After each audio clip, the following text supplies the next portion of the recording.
está lá já.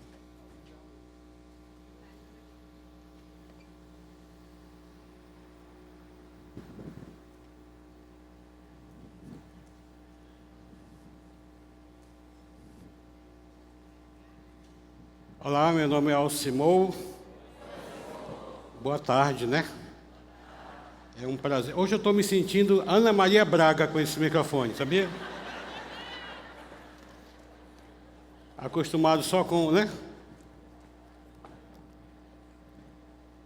Estamos na 5ª semana da série das resoluções de uma igreja viva. Hoje o tema que nós vamos estudar é: eu resolvo ser forte na fraqueza. Nós temos estudado esse mês, começamos mês passado, né? Estamos terminando na próxima sexta-feira, as cartas escritas por o apóstolo João, ditada por Jesus para as 7 igrejas da Ásia. E hoje nós vamos falar sobre a igreja de Filadélfia, tá certo? Então todas essas cartas são instruções, admoestação, orientação, elogio, reconhecimento por parte do Senhor Jesus a essas igrejas e correção também para aquelas igrejas, né? É interessante que das 7 cartas escritas por João, 2 Jesus faz grandes elogios. A igreja Esmirna, que foi ministrado pelo Euriano, e hoje a igreja de Filadélfia receberam elogios por parte do Senhor. 4 delas recebeu elogios, mas também críticas, tá certo? E são elas Éfeso, Pérgamo, Tiatira e Sardes, né? E Laodiceia foi uma igreja que ele recebeu muitas críticas. Então, 7 cartas, 7 modelos de igrejas, de comportamento de igreja, que com certeza serve para o nosso aprendizado, serve para o nosso aperfeiçoamento da prática do nosso cristianismo. Mas antes de ler, vamos orar? Deus, eu quero te agradecer por tudo que já aconteceu aqui, pelos cânticos, Senhor, de louvores cantados por nós ao Senhor, reconhecendo a importância de andar contigo, a importância do Senhor nas nossas vidas. E como igreja, Senhor, queremos reconhecer a tua bondade para esta igreja, Igreja Batista Central. A forma maravilhosa como o Senhor tem nos abençoado o percurso dessa igreja aqui em Fortaleza. E nós te agradecemos e te pedimos, Senhor, que tu possa continuar nos direcionando sempre para estar agradando ao teu coração com as nossas práticas. Louvado e exaltado seja o teu nome, eu oro e agradeço em nome de Jesus. Amém, né? Quando nós falamos em igreja, né, a primeira coisa que a gente precisa tirar da cabeça é o ambiente físico onde nós nos reunimos. Isso não é a igreja. O Armando já falou muitas vezes aqui, quando vai falar sobre a igreja, né? Porque esse ambiente lindo que nós temos aqui, essa tenda, sem vocês era só um espaço.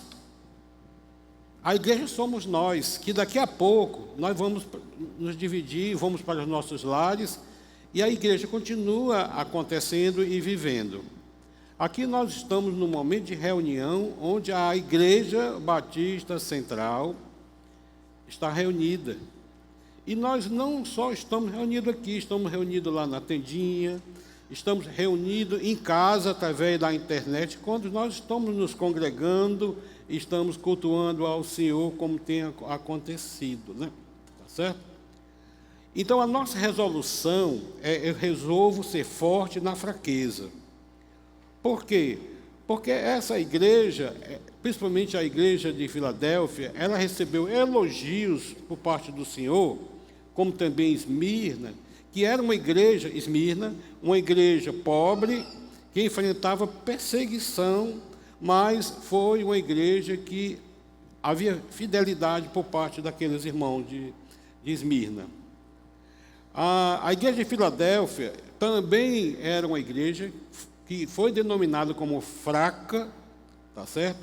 Fraca, mas também era uma igreja que tinha fidelidade a Deus.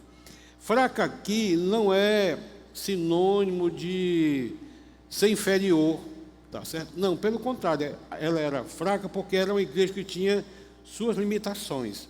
Como todos nós temos as nossas limitações, né? Nós, igreja do Senhor Jesus, nós temos as nossas limitações, porque o homem, ele é limitado a tempo, a espaço e a circunstâncias.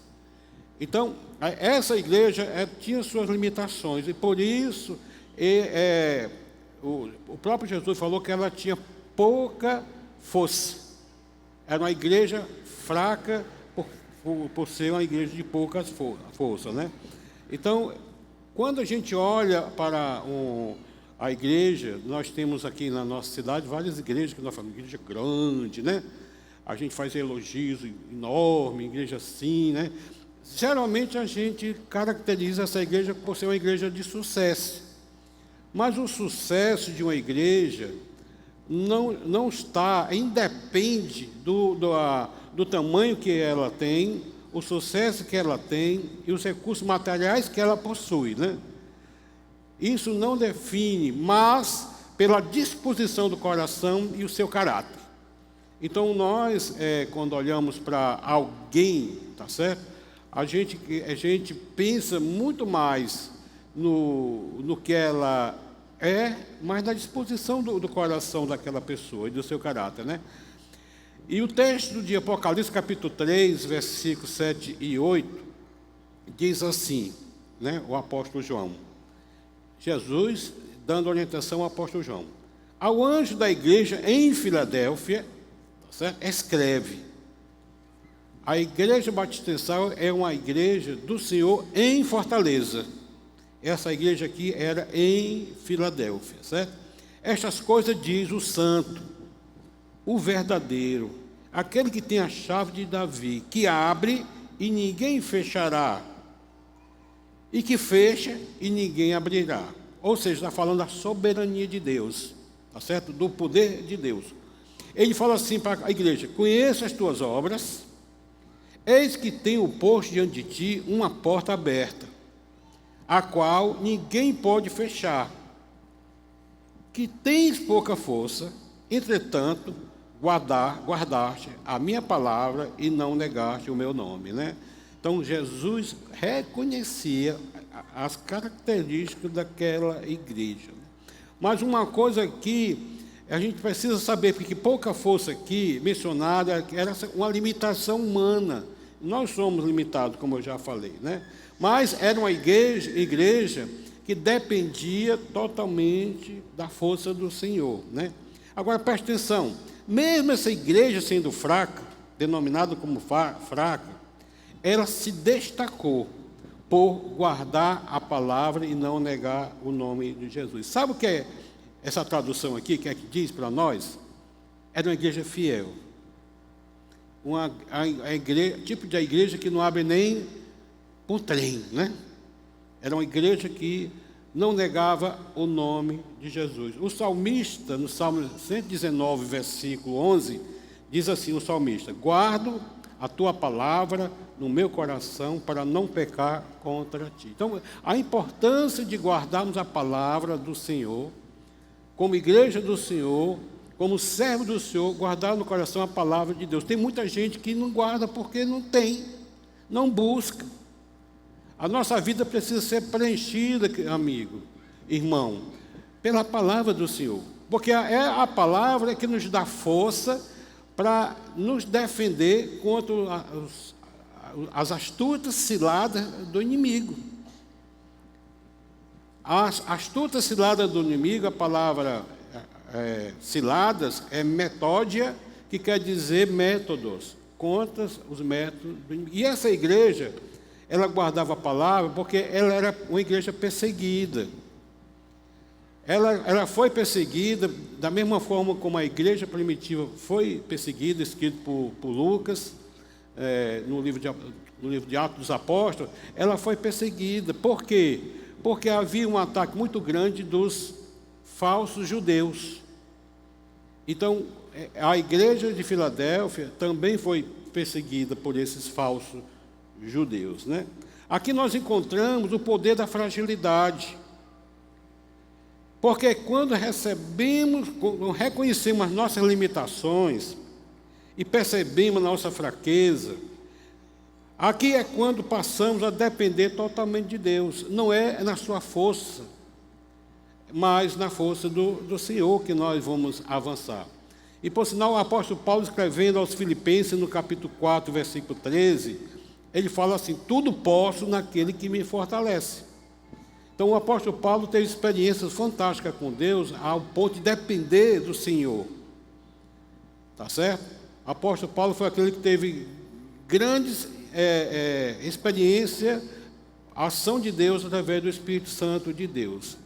Aqui é uma passagem bíblica, essa que eu li do apóstolo Paulo, Filipenses 4,13, que expressa que através da força e o poder vindo da parte de Cristo, é possível superar qualquer adversidade, seja fartura ou necessidade. E o sucesso de uma igreja não vem da sua própria força, não vem do seu potencial, mas das providências divinas. Então, querido, uma igreja sem a providência divina era uma igreja fraca, mesmo sendo grande, mesmo sendo, em termos de recursos materiais, uma igreja forte também. A igreja de Filadélfia, ela situava, e era também conhecida como amor fraternal. Filadélfia quer dizer amor fraternal. Essa cidade ficava a 200 metros acima do nível do mar Mediterrâneo. Essa cidade estava numa localização privilegiada. Era a principal rota do Correio Imperial de Roma, que se deslocava para o Oriente, tá certo? E de fácil acesso entre os países antigos da Frígia, Lídia e Mícia. Ela foi fundada pelo rei Átalo II, tá certo? De Pérgamo, cerca de 140 anos antes de Cristo. Ela foi também conhecida, por sinal, Átalo II, ele foi conhecido por amor e lealdade ao seu irmão Eumenes II, dando assim origem ao nome da cidade Filadélfia, ou seja, amor fraternal, ou aquele que ama a seu irmão. Daí o nome Filadélfia. Filadélfia era uma cidade que produzia muitas uvas, e o povo especialmente adorava ao deus grego Dionísio, tá certo? O deus do vinho, e por isso era uma cidade com muita orgia, né? Com muita bebedice por causa do vinho, né? E também do deus grego. Filadélfia foi destruída no ano 17 a.C. por um grande terremoto. Havia muito abalo sísmico naquela cidade, e por isso ela foi destruída e reconstruída algumas vezes. Ela foi reconstruída também pelo imperador Tibério César, daí passou a ser chamada de Nova Cesareia, ou New Cesareia, Nova Cesareia, nome dado através do governo do Império César. E durante o reinado de Vespasiano, ela também foi trocada de nome, ela passou a ser chamada de Flávia, que era o nome da esposa do Vespasiano, tá certo?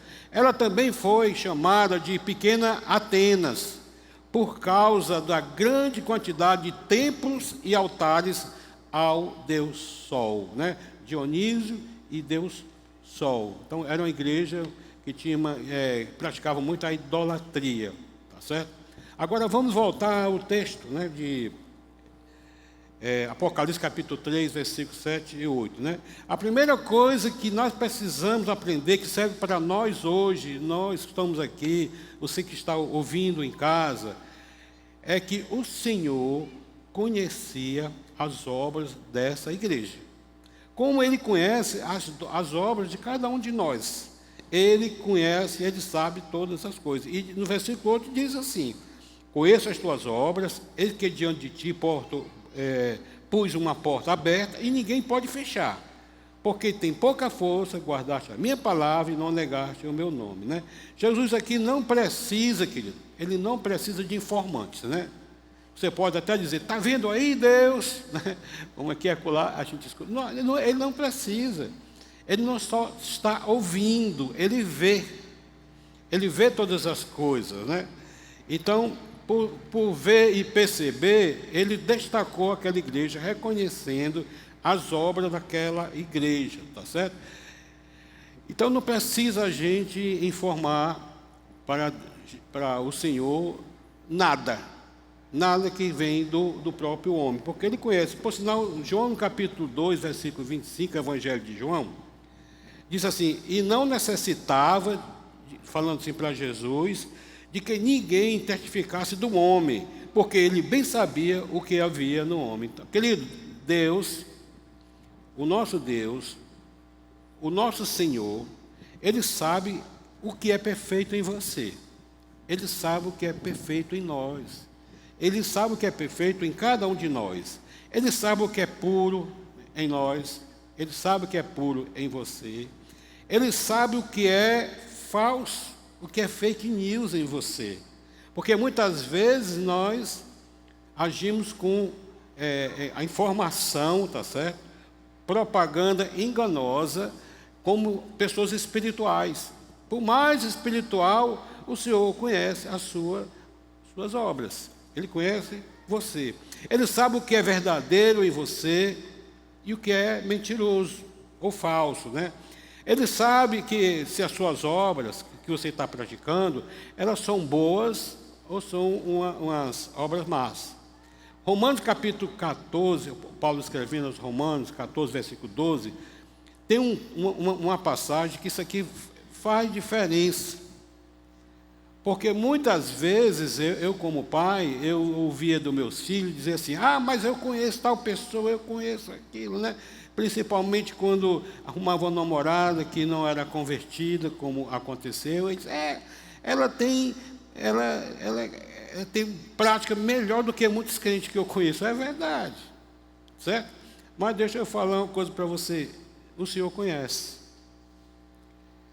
Então, o texto diz assim, cada um dará conta de si mesmo a Deus. Eu vou dar conta das minhas obras, do que eu fiz, que foi boa ou ruim, e eu vou dar conta até das obras que eu fui omisso, que eu não pratiquei, que era para praticar e não pratiquei, né? Tiago disse, aquele que sabe fazer e não faz, isso é omissão, né? Paulo está aqui enfatizando, no versículo 14 de Romanos, capítulo 14, versículo 12, dizendo assim, que a responsabilidade individual, que no julgamento final, cada um de nós responderá por nossas próprias ações, escolhas e vida, é de responsabilidade nossa. Você não vai fazer porque o outro está fazendo. Você não vai continuar fazendo porque o outro deixou de fazer. Por quê? Porque cada um é individual, cada um vai dar conta de si mesmo a Deus, né? Eu tenho que servir ao Senhor. Eu tenho que servir ao Senhor onde eu estiver. Seja no trabalho, seja na família, seja na sociedade, onde Ele permitir que estejamos. Eu preciso servir. Agora, minha pergunta é, por que você não tem servido ao Senhor? Por que você tem deixado que a negligência, o cansaço, a preguiça, a falta de disposição lhe atrapalhe você servir ao Senhor? Você precisa ter obras e boas obras, praticar boas obras. Agora, preste atenção, essas obras não é para salvação. Porque a salvação não é por obras. Eu não quero praticar, eu não vou fazer, porque eu quero garantir a minha salvação. Não, tudo já foi garantido na cruz do Calvário por Jesus Cristo. A maior obra que foi feita foi Jesus Cristo na cruz, morreu por mim e morreu por você. Agora, eu preciso aceitá-lo no meu coração. E agora, com ele no meu coração, eu vou colocar à disposição de Deus, da igreja a qual eu estou inserida ou inserido, eu vou colocar os meus dons. no mínimo, o teu dom. Porque a gente tem, no mínimo, um dom. Se você acha que não tem nenhum dom, eu não sei qual é o meu dom. Você tem. Todo crente, quando aceita Jesus, tem um dom. O dom do amor. O amor de Deus foi derramado nos nossos corações pelo Espírito Santo, a quem nos foi outorgado. Então, eu tenho um dom. E esse dom, que é o dom supremo, o mais importante dom, vai ajudar a você praticar e fazer boas obras. Então, tudo que nós vamos fazer, seja na igreja, fora da igreja, no trabalho, nós vamos fazer por amor a Deus, porque o amor de Deus foi derramado no meu coração, no teu coração, tá certo? Agora, nós não podemos esquecer, tá certo? Ou ser enganado pelo diabo, que eu estou na igreja, seja cantando, seja orando, levantando as mãos santas, servindo e ou adorando ao Senhor, Ele sabe a minha intenção. Ele sabe, tá certo? Se é por conveniência, mera religiosidade ou só para impressionar homens. Ele sabe, porque Ele conhece o coração. Ele sabe se a minha adoração é sincera. Ele sabe qual é o propósito do nosso coração. Ele sabe o porquê venho aos cultos domingo após domingo. Pergunto, por que você vem domingo após domingo? Tá certo? Ele sabe por que eu tenho dado as minhas ofertas, o meu dízimo. Ele sabe com qual motivação estamos lendo a Bíblia, porque é uma necessidade de alimento pessoal, ou simplesmente para depois dizer, eu li a Bíblia o ano inteiro. Legal, bacana, né? Porque quanto mais a gente lê a palavra, nós vamos estar sendo libertados, porque a palavra liberta. Conhecereis a verdade, e a verdade vos libertará, tá certo? Ele sabe o porquê estamos servindo naquele ministério. Por que você está naquele ministério? Então, porque se você está lá servindo ao Senhor e sabe que é o Senhor, com o coração bem organizado diante do Senhor, por que você anda murmurando? Por que você anda criticando? Tá certo? Aí você precisa avaliar. Ele sabe por que eu estou no GR. Por que eu estou naquele GR? Ou ele sabe o porquê você também não está no GR, né? Então, nós estamos falando aqui de obras, tá certo? Agora, quais são as obras que Jesus aprova? Tá certo? E quais são as obras que Jesus dá destaque? Quais são as obras de uma igreja aprovada pelo Senhor? Como a de Filadélfia, né? Eu conheço as tuas obras, né? Certo? Eu gosto muito de olhar para a igreja primitiva. Lá em Atos capítulo 2, versículo 42 e 43, diz assim, falando da igreja primitiva, né? Escrito por discípulo Lucas, né? Ele se dedicava no ensino dos apóstolos e à comunhão, ao partir do pão e às orações. Todos estavam cheios de temor, e muitas maravilhas e sinais eram feitos pelos apóstolos, né? Então, querido, aqui tem um grande ensinamento para nós, para nos ajudar as obras que nós precisamos praticar. Primeiro, ensino. Nós precisamos ensinar. As pessoas que estão lá fora não sabem nada de Deus, não sabem nada de Jesus, porque o que aprendeu foi mera religiosidade. Tá certo? Aprendeu a ser ritualistas. E nós conhecemos e temos experiência com esse dom. Nós precisamos ensinar. E para ensinar, eu tenho que aprender. E como é que você vai aprender se você não abre a palavra de Deus, que tem grandes ensinos para nós? Usa a Bíblia só nos domingos para vir na igreja. E muitas vezes ela pode ser transformada em desodorante, debaixo do sovaco. Tá certo? Não é para isso. A palavra de Deus é para ser lida. Hoje a gente fala em Bíblia, né? Não, hoje em dia tem online, tem só de áudio, né? Aí você tem que parar para apreciar a palavra de Deus. Tá certo? Por quê? Porque é uma forma de você aprender para poder ensinar. Porque se você não aprender, você não vai ter o que ensinar. Você vai ser uma pessoa vazia de informações. E tem muito crente vazio de informações. Tá certo? Por isso não é liberto, porque não conhece a palavra de Deus. Então, essa igreja se dedicava aos ensinos dos apóstolos, quer dizer, doutrina. Tá certo? A doutrina bíblica, né? Então, eu preciso estudar, eu preciso aprender da palavra de Deus. E para eu aprender, eu tenho que ler, eu tenho que estudar e eu tenho que meditar na palavra de Deus, né? Essa igreja também se dedicava à comunhão, koinonia, que significa participação conjunta, parceria, companheirismo e compartilhamento, né? Então, era uma igreja que se dedicava ao partir do pão. O partir do pão, além de ser uma ordenança deixada por Jesus Cristo para ser praticado pela igreja, eles também tinham a prática de ter tudo em comum. Eles partilhavam a vida, eles partilhavam os seus bens. Inclusive, o texto diz assim, não considerava exclusivamente o que era seu, né? Então, eles tinham um coração voltado para a comunhão. A outra coisa, assim, essa igreja se dedicava às orações. A igreja que ora, tá certo? Essa que é uma igreja forte. A igreja que não ora, ela se torna fraca, porque se torna uma igreja... a hora do louvor, ela é espetacular, tá certo? Mas na hora da palavra, ela deixa a desejar, tá certo? Oração, oração, oração, né? Orar uns pelos outros é um princípio da mutualidade do corpo. Orai uns pelos outros. Por sinal, Tiago, capítulo 5, versículo 16, nos instrui. Orai uns pelos outros. Tá certo? Aqui destaca a intercessão como um ato de amor, cura e fortalecimento na fé.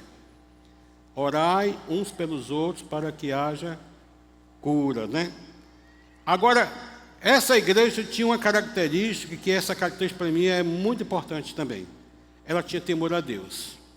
Porque o cristão que não tem temor a Deus, ele é relapso. Ele digamos, de alguma forma, legalista. Não tem temor a Deus. Vive uma vida cristã ritualista. Porque o cristianismo nosso, ele precisa ser praticado histórico. Aí é onde tem a história... Ele tem a teoria, mas também é sobrenatural. Então, nós precisamos viver no equilíbrio entre o histórico e o sobrenatural, porque não podemos dispensar também a teoria, mas a experiência que nós temos com Deus no nosso dia a dia. Queridos, não precisa responder, eu vou perguntar. Qual foi a última vez que você identifica experiência com Deus? Que você teve uma experiência com Deus. E essa experiência é sobrenatural, tá certo? Não é só emocional, tá certo? Então, essa igreja, ela se dedicava à oração. A igreja precisa ter temor a Deus. E temor a Deus aqui não é medo. Temor a Deus é respeito, é reverência, é reconhecimento da soberania e do poder de Deus, que Ele é tudo e nós somos nada. Isso é ter temor a Deus, tá certo? E por sinal, o Salomão, escrevendo no Provérbio 1, versículo 7, ele fala assim: o temor ao Senhor é o princípio do conhecimento, mas os insensatos desprezam a sabedoria e a disciplina.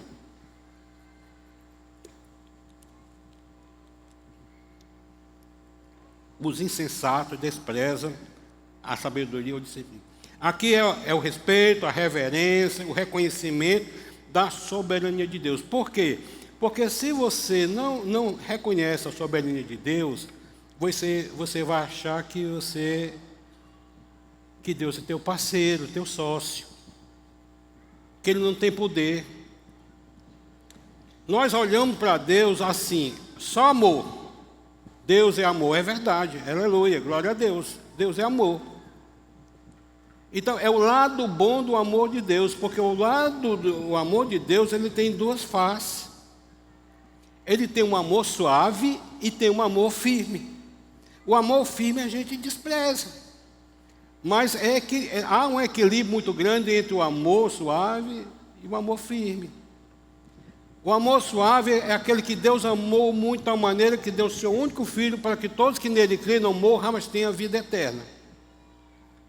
O amor firme, a ira de Deus se revela sobre todos aqueles que praticam iniquidade. Esse é o nosso Deus, que Ele ama, mas também se ira. É igual o nosso pai, né? Eu não tive experiência com meu pai, né? Já vim conhecer, já era adulto, né?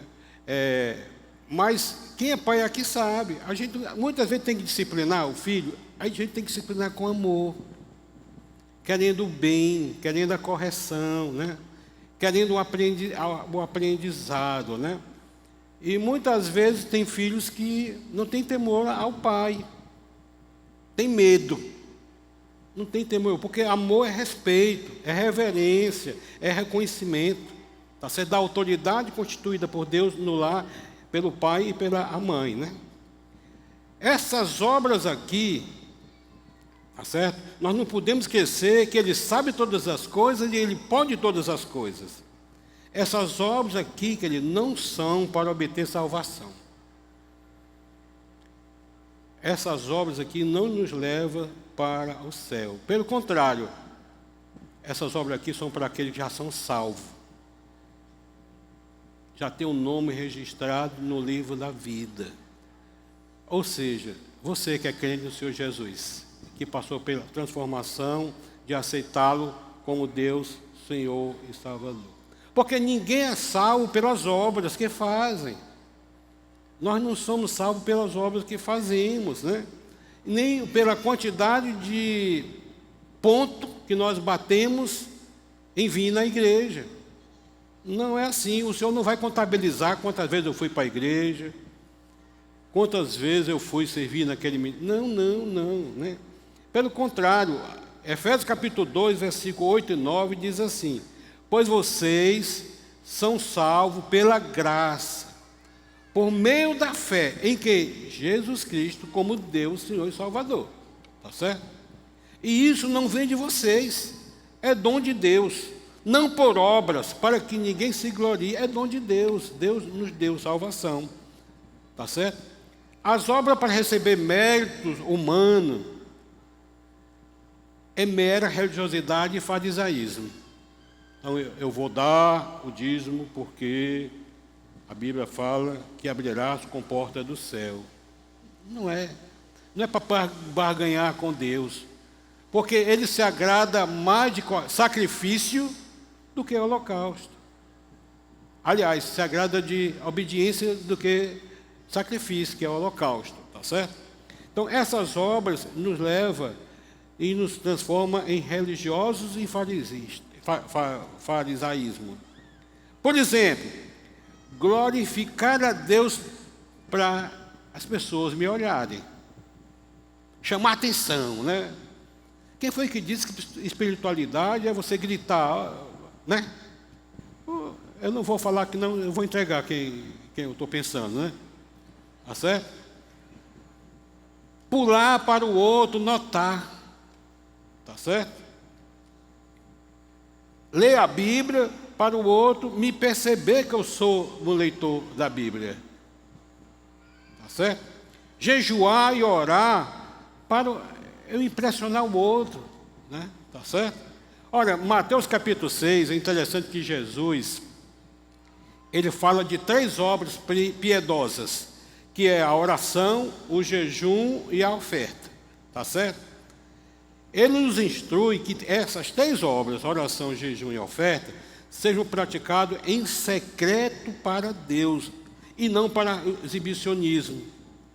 Não precisa ser em público ou para que o ser humano nos reconheça. Pelo contrário, ele não combateu essa prática, né, essas obras que é oração, jejum e oferta, mas combateu o espírito farisaico, o espírito hipócrita que alguns praticavam, né? Na oração, por exemplo, ele disse assim, que os fariseus oravam em pé para serem vistos pelos homens. No jejum, ele disse assim, que os fariseus andavam desfigurados, com a cara triste, a cara meio mocorongo, tá certo? Para serem notados.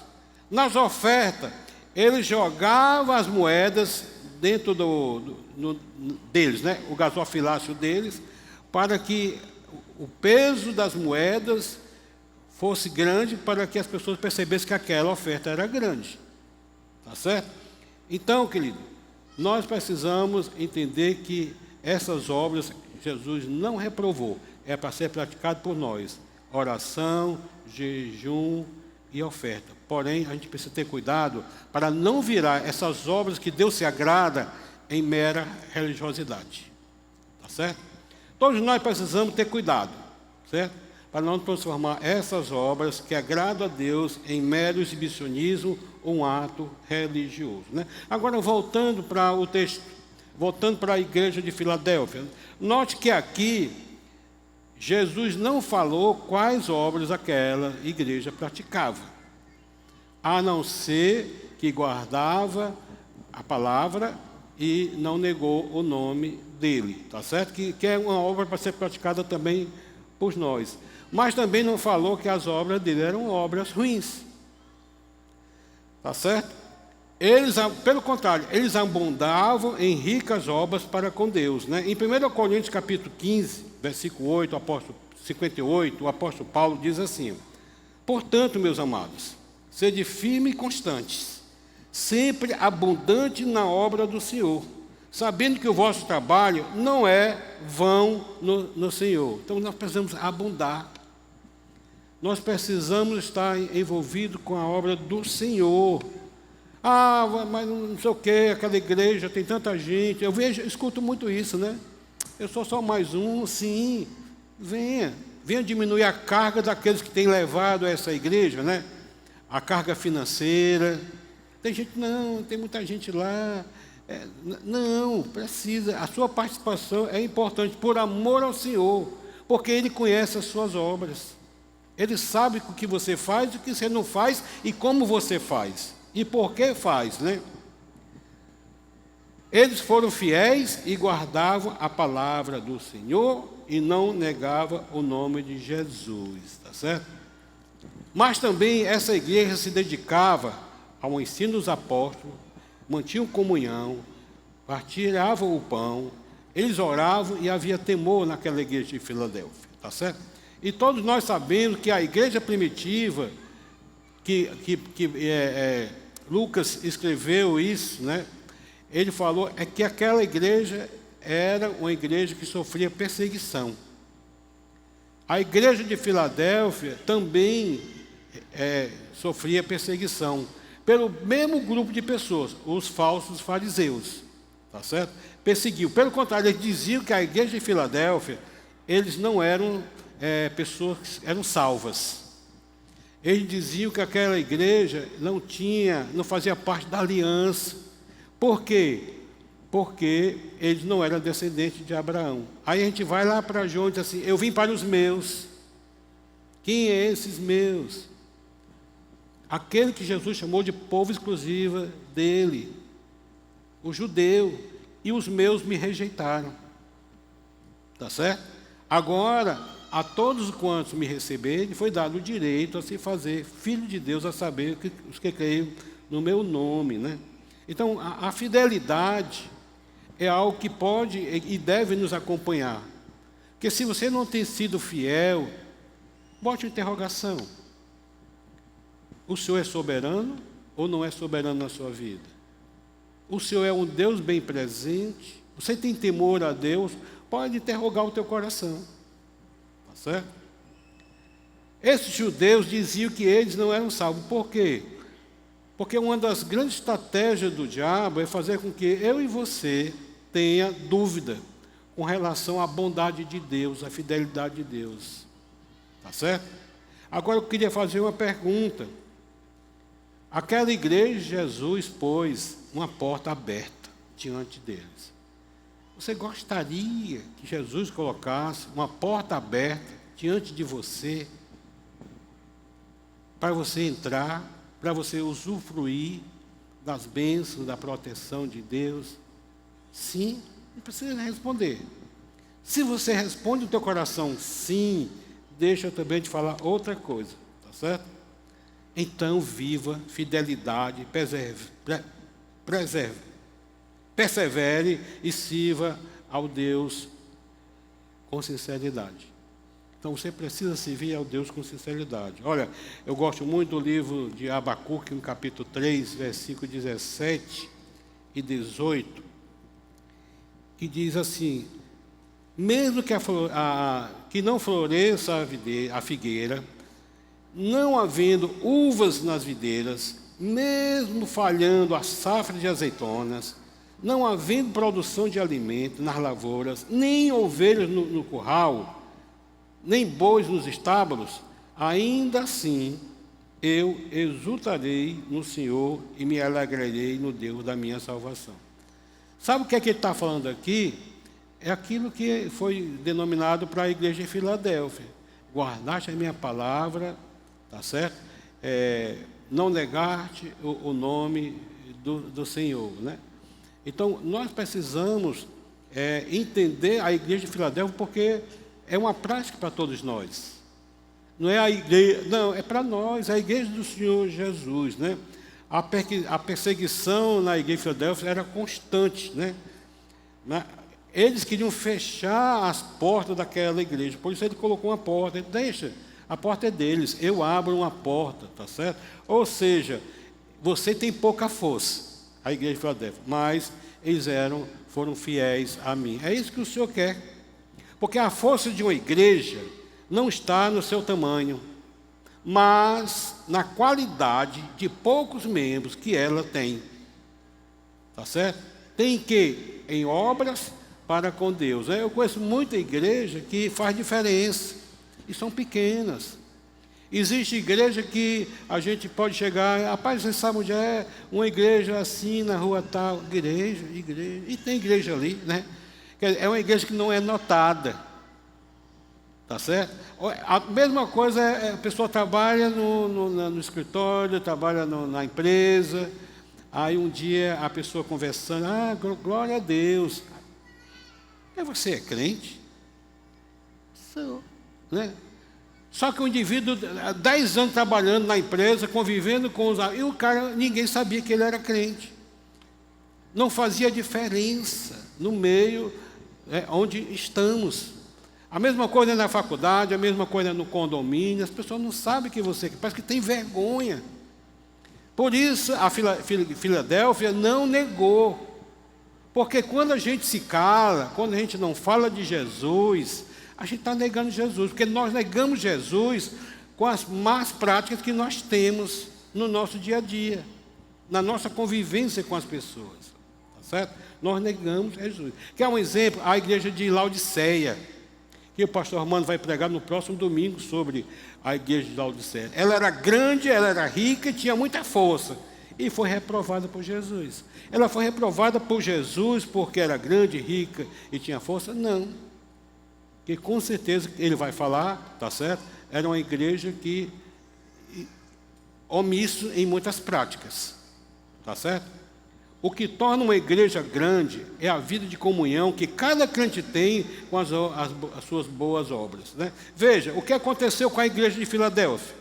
Essa igreja que tinha pouca força foi aprovada, foi elogiada, foi protegida e também abençoada por Deus. Por quê? Porque guardava a palavra, não negaram o nome de Jesus e também as suas atitudes eram notadas, tá certo? Isso é ser forte diante de Deus. Isso é ser poderoso diante de Deus, né? Eu costumo dizer, querido, que nós precisamos ser crente He-Man. Está lembrado do He-Man? Eu tenho a força, né?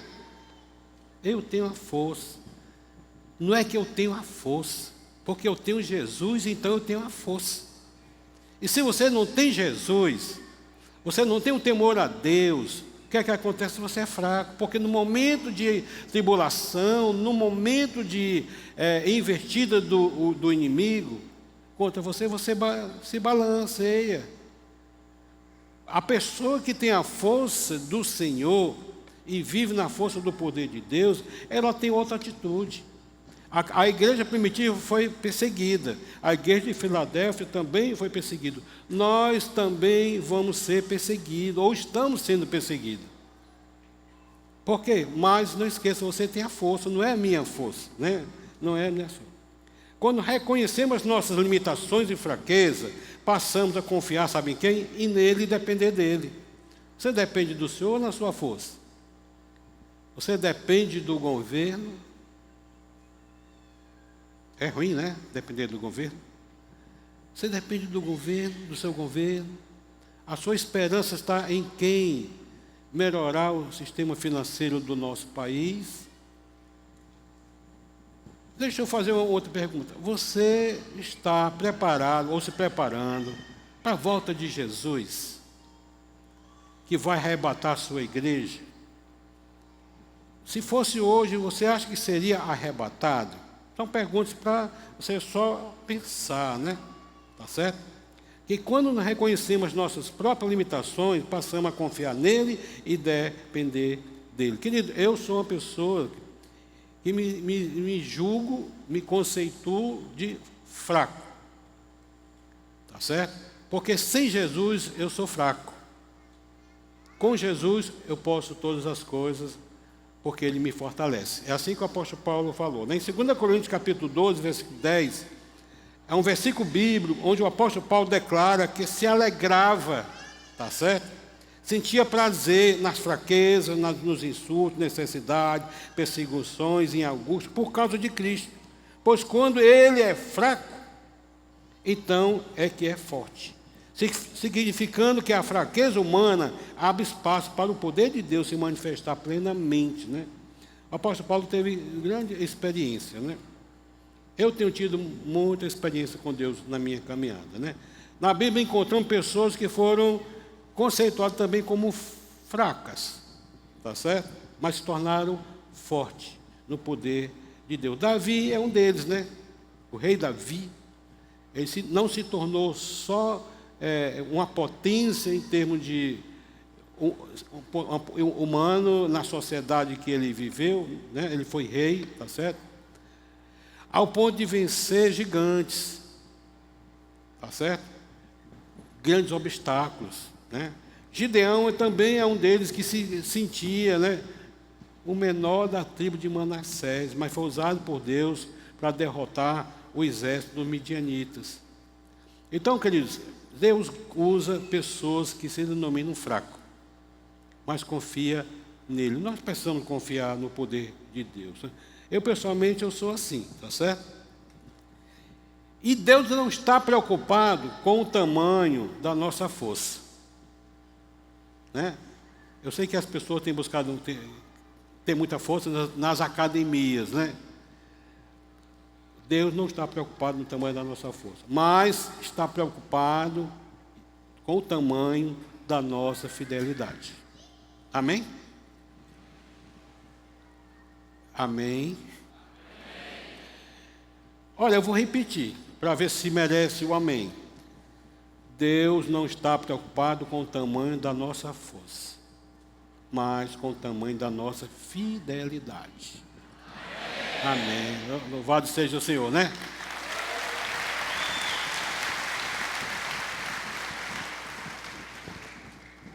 Agora, quais são as portas abertas que hoje Deus tem aberto para essa igreja?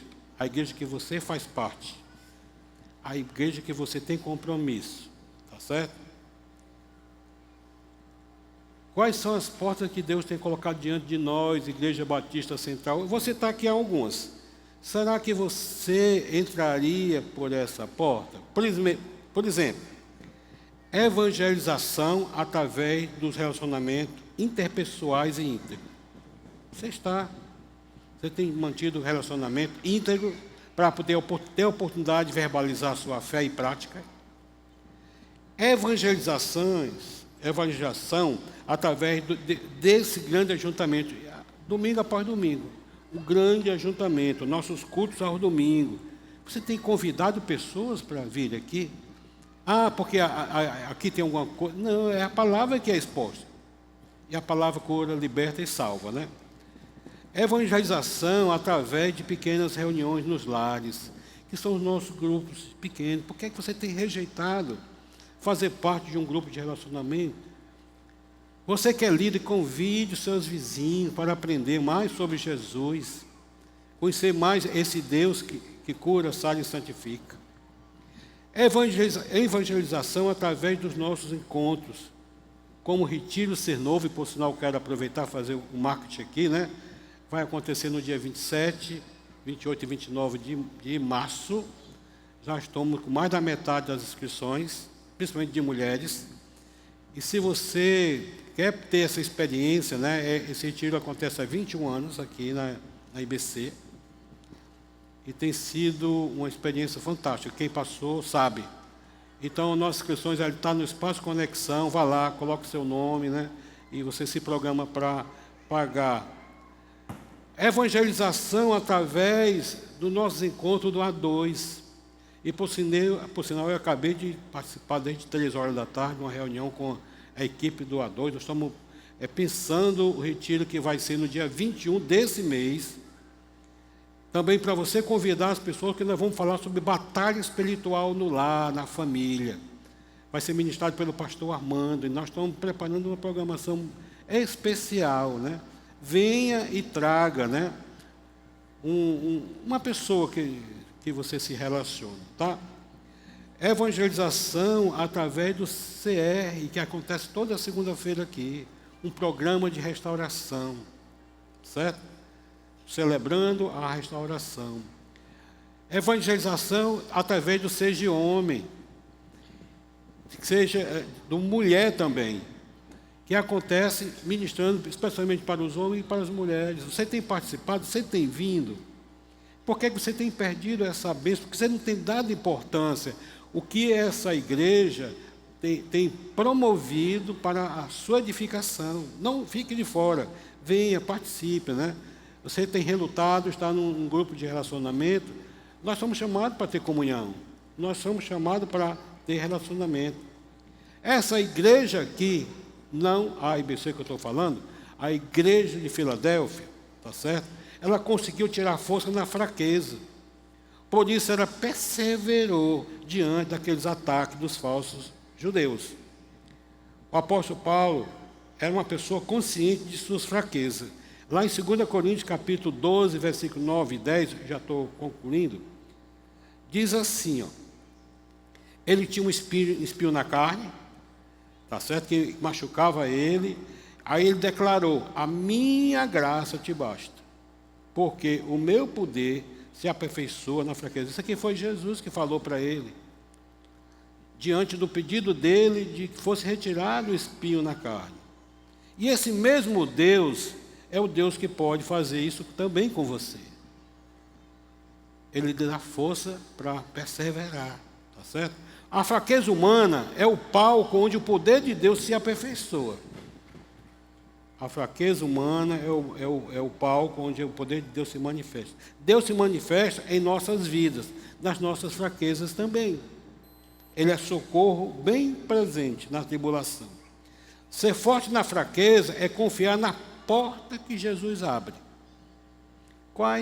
Já falei algumas portas que o Senhor tem aberto para essa igreja. Agora, quais são as portas que o Senhor tem aberto na sua vida? Você tem entrado por ela? Você tem se utilizado dessas portas? Certo? Apesar de serem fracos, os discípulos em Filadélfia ficariam ao lado dos vencedores. E em Jesus Cristo nós somos mais do que vencedores. Jesus prometeu guardar essa igreja da grande provação que iria vir. 3 promessas Jesus faz a essa igreja de Filadélfia, que é também para nós. Primeiro, a promessa de sua volta. Você tem pensado, você tem tido coragem de dizer assim: volta, Jesus, vem, Senhor Jesus. Ou você é muito apegado a esse mundo que te maltrata, as coisas desse mundo, né?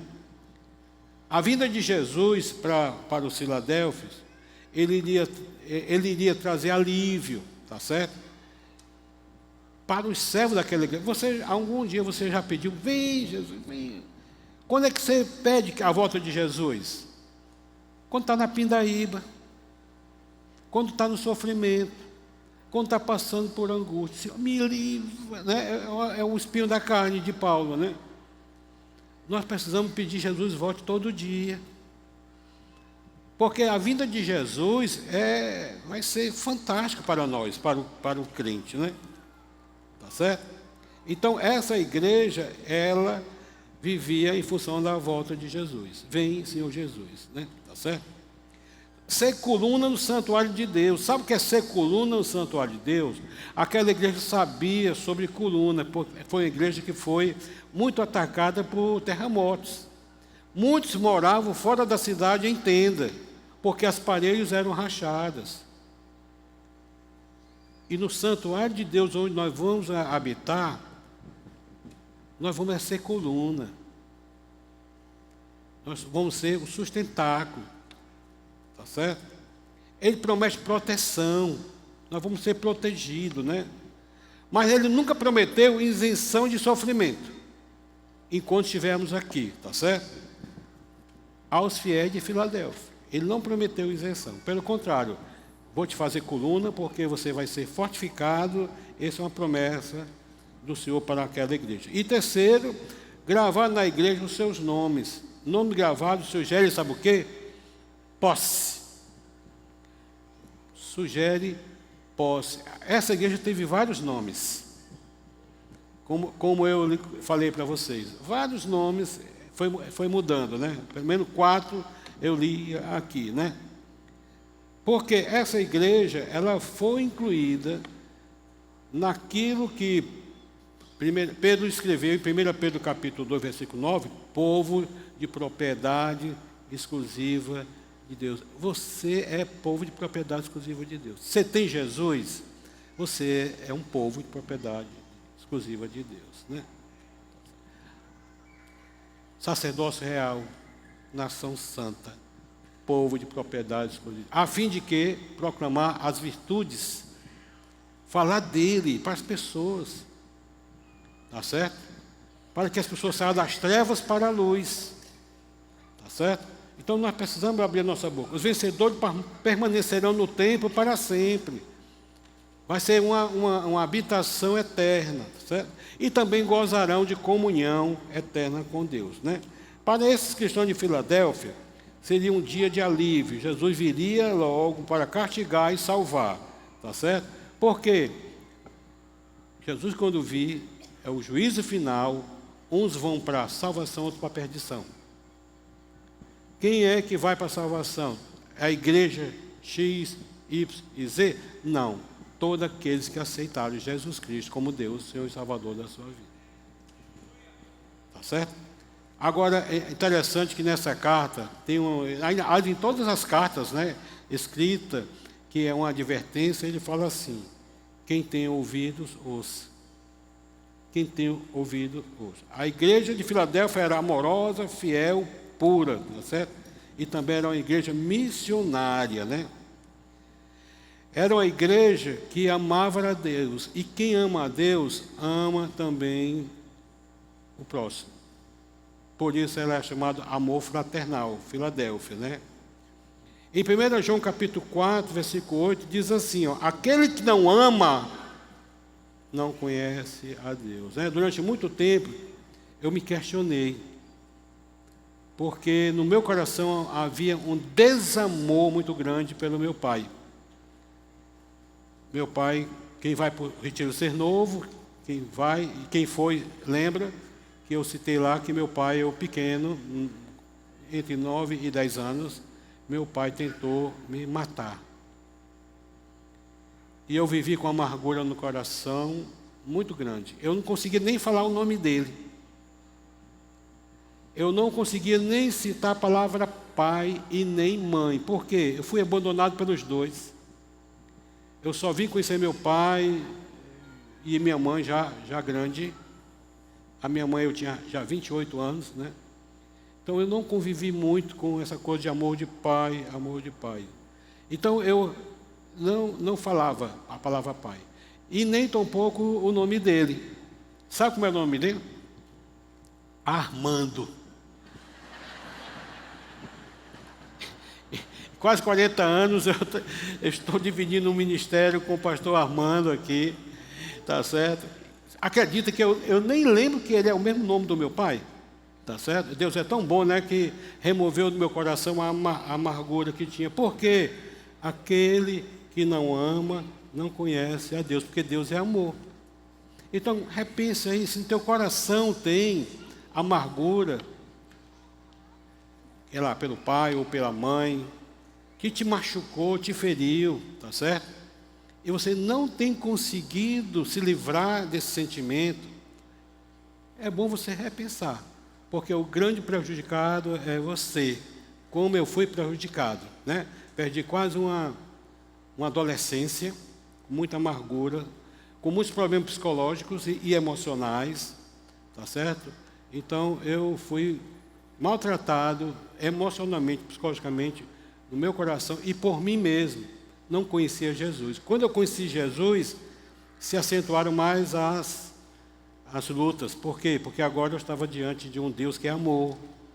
Ele me chama a amar, Ele me chama a perdoar, e eu tinha extrema dificuldade, né? Querido, as nossas fraquezas podem ser as nossas maiores forças. Pois é algo que Deus quer de nós. Busquemos força em nossas fraquezas, né? Aqui onde se manifesta a nossa fragilidade. E quando se manifesta a nossa fragilidade, nós passamos a depender de Deus. Eu perdoei o meu pai, não foi com a minha força. Pelo contrário, eu fui muito machucado por isso. Eu entendi o amor de Deus. E por isso eu tinha que amar com o amor de Deus. Porque o amor que foi derramado no meu coração foi o amor de Deus pelo Espírito Santo, né? Você precisa ser transformado em um crente He-Man. Vou repetindo, né? Eu tenho a força. Agora preste atenção, qual é a força? O He-Man tem uma espada, né? Espada de 2 gumes. Palavra de Deus. E essa minha força chama-se Jesus de Nazaré. Em mim. Jesus em você. Você pode dizer como o apóstolo Paulo: posso todas as coisas naquele que me fortalece, né? Então, querido, a resolução qual é? Resolver ser forte nas fraquezas. Ele é o socorro bem presente nos momentos de tribulação. Essa igreja passou por experiência. Essa igreja aqui passou também por várias experiências. Nos momentos mais sofremos ataques, Jesus veio em nosso socorro. Assim é com a vida de cada um de nós. Assim foi com a igreja de Filadélfia. Aprendamos com essa igreja. Ela buscou força nos momentos de fraqueza.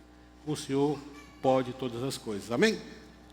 Ele conhece as tuas obras. Ele conhece o teu coração. Ele conhece o tipo de cristianismo que você tem vivido. Comprometido com a pessoa, obra e palavra dele, ou simplesmente um cristianismo histórico, onde tudo é bonito, tudo é fantástico, tudo é legal, né? É isso que algumas igrejas têm pregado, né? A prosperidade. Não, nós somos seres humanos, pecadores, fracos, mas somos fortalecidos no Senhor e na força do seu poder. Vamos orar?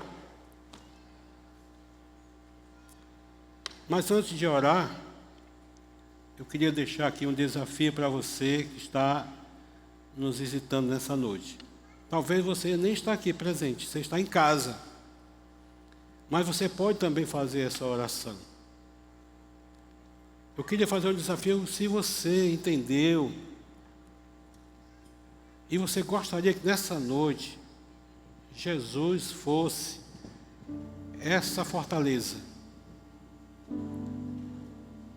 Você queria que Jesus lhe desse essa força para superar todos os obstáculos.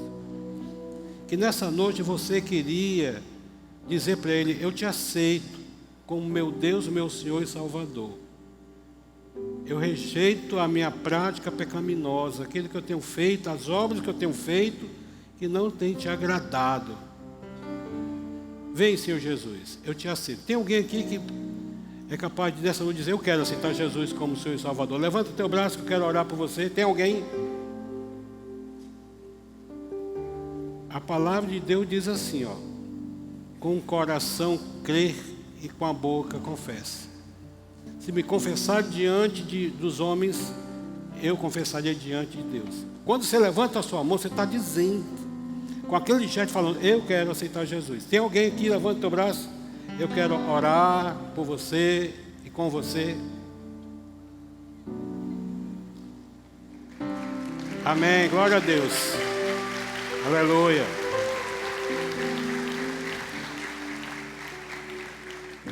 A palavra de Deus diz assim, que há júbilo no céu quando um pecador se arrepende. Tem mais alguém? Eu não vou me delongar, é um momento entre você e Deus. Talvez essa palavra foi para você, que é crente no Senhor Jesus, mas você não tem guardado a palavra no teu coração.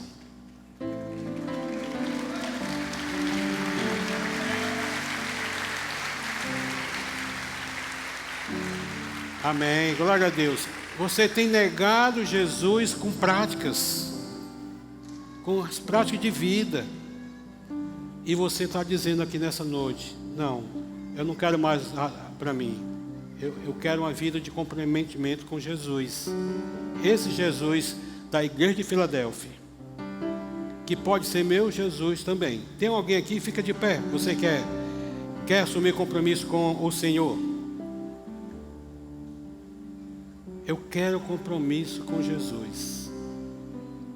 Eu quero ser como a igreja de Filadélfia. Você é meu irmão, membro dessa igreja. Eu quero guardar no meu coração a palavra do Senhor e colocar em prática. E não negar a fé em Jesus Cristo com as minhas práticas. Que Ele conhece as nossas obras. Tem alguém? Fica de pé que eu quero orar, orar por você. Amém, glória a Deus, aleluia, aleluia. Esse é o Deus que conhece as nossas obras. Amém, glória a Deus. Senhor, a tua igreja de pé, te peço, Pai, uma dosagem dobrada do teu Espírito Santo para cada um, para ser fortificado com o teu poder, para combater o inimigo, para combater a dúvida, Senhor. Alimenta a nossa fé, Senhor, e faz com que sejamos como esses irmãos de Filadélfia. Guardou a palavra e não negou o teu nome. É assim que nós queremos, Pai. Então tudo que cada um precisa, Senhor, seja disposição para investir na sua vida com a tua palavra, no relacionamento interpessoal, no grupo de relacionamento, servir a Ti em ministério, o Senhor possa dar oportunidade que cada um venha colocar em prática. Obrigado, Jesus. Louvado, exaltado seja o Teu grande nome, a quem eu oro e agradeço em nome de Jesus. Amém. Obrigado.